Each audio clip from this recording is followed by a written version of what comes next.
2025 season Indian premier ലീഗിലെ 16ാമത് മത്സരത്തിൽ ഇന്ന് മുംബൈ ഇന്ത്യൻസും ലക്നൗ സൂപ്പർ ജയൻസും തമ്മിൽ ഏറ്റുമുട്ടാനൊരുങ്ങുകയാണ്. ഈ സീസണിൽ അത്ര മികച്ച ഫോമിലല്ലാത്ത ഈ ടീമുകൾ 3 മത്സരങ്ങളിൽ നിന്ന് ഒരു ജയം മാത്രമാണ് നേടിയിട്ടുള്ളത്. മുംബൈ ഇന്ത്യൻസ് നിലവിൽ പോയിന്റ് പട്ടികയിൽ 6ാമതും ലക്നൗ സൂപ്പർ ജയൻസ് 7ാമതുമാണ്.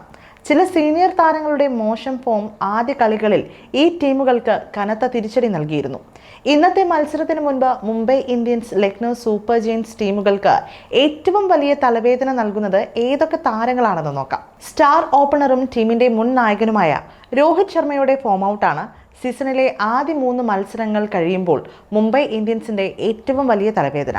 ആദ്യ 3 കളികളിലും രോഹിത് ശർമ്മ ഫോമിലല്ലായിരുന്നു. 2025 സീസൺ IPL ആകെ 21 റൺസ് മാത്രം നേടാനായ രോഹിത്തിന്റെ ബാറ്റിംഗ് ശരാശരി 7ആണ്. ICC ഏകദിന ടൂർണമെന്റിന്റെ ഫൈനലിൽ കിരീട നേട്ടം ഇന്ത്യക്ക് നേടിക്കൊടുത്ത രോഹിത്തിൽ നിന്ന് മികച്ച പ്രകടനം തന്നെയായിരുന്നു ആരാധകർ പ്രതീക്ഷിച്ചിരുന്നത്. എന്നാൽ ഇപ്പോൾ ഏറ്റവും മോശം ഫോമിൽ തുടരുന്ന താരത്തെയാണ് ആരാധകർക്ക് കാണാൻ സാധിക്കുന്നത്. ചെന്നൈ സൂപ്പർ കിങ്സിനെതിരായ ആദ്യ കളിയിൽ 0-നായിരുന്നു രോഹിത് ശർമ്മ പുറത്തായത്.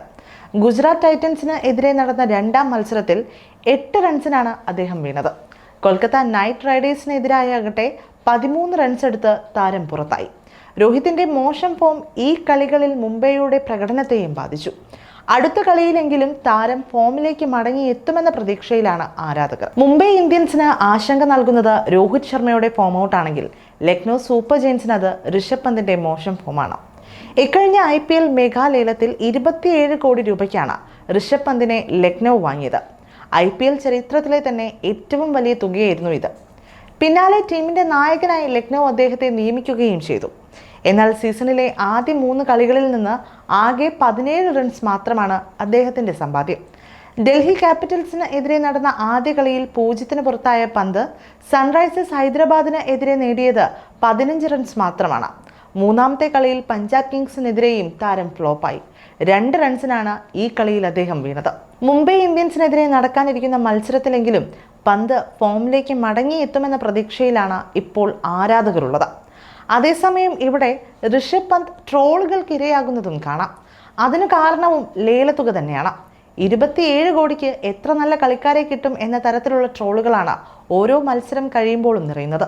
മാത്രവുമല്ല, ഋഷഭ് പന്തിനെതിരെ വിമർശനം ഉന്നയിക്കാനുള്ള എല്ലാ അവകാശങ്ങളും സഞ്ജീവ് ഗോയങ്കയ്ക്കുണ്ടെന്നാണ് വിമർശകർ പറയുന്ന മറ്റൊരു കാര്യം. എന്തായാലും രോഹിത്തും പന്തും ഫോമിലേക്ക് തിരിച്ചെത്തിയില്ല എങ്കിൽ അത് ടീമുകളെ മോശമായി ബാധിക്കുമെന്നുറപ്പാണ്. ഒരുപക്ഷെ പ്ലേ ഓഫ് പോലും കാണാനാകാതെ പുറത്തേക്ക് പോകേണ്ടി വരും.